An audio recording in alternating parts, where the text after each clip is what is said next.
All right, folks, welcome back. It's Mo again. Let's go ahead and continue. Well, we're going to be discussing right now the differences between like a standalone server, a member server, and a domain controller. So look at this. I already have a standalone server, which is my worker machine, and I want to start my second server, which was a member server. Remember, it was the replica. So I'm going to start my second server too, so we can see the differences between them. In what cases will I use a standalone server? In what case will I use a member server, right? That's what I want to look into.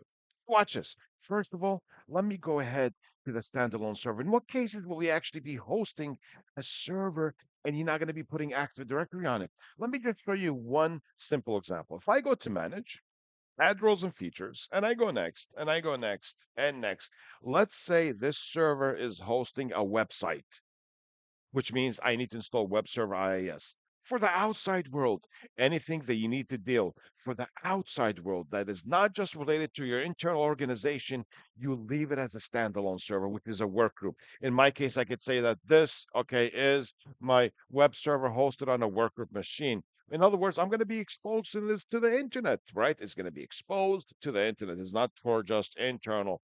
Anything that is for internal, I would say, let me go to my second server. It's a member server. So when I go to manage, add roles and features, what roles do I put on a member server?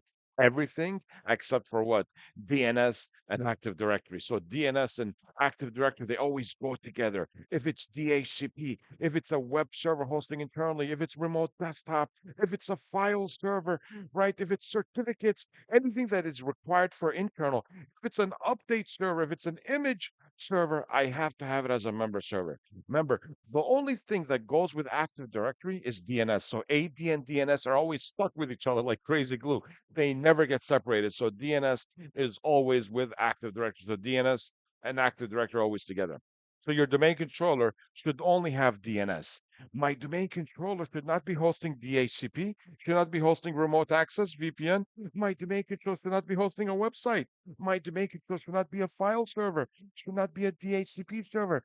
That increases the level of lower security, right? Because I am trying to lock down my domain control. I'm trying to secure it. So those roles should be on a member server. I cannot combine them with Active Directory. And as I said, a standalone server is something that you deal with outside world, anybody that is not actually inside the organization. Just wanted to give you like a little recap of, in what cases will you be using a member server? What roles are actually good for that? How about if it's a domain controller? That means it's only hosting Active Directory. If it's something for the outside world, that means it's a standalone server, nothing else. So that was the last thing of this lecture that is part of section 8. We're going to continue with section 9 for more and more interesting topics. So, all right, folks, we'll see you guys soon. Okay, bye.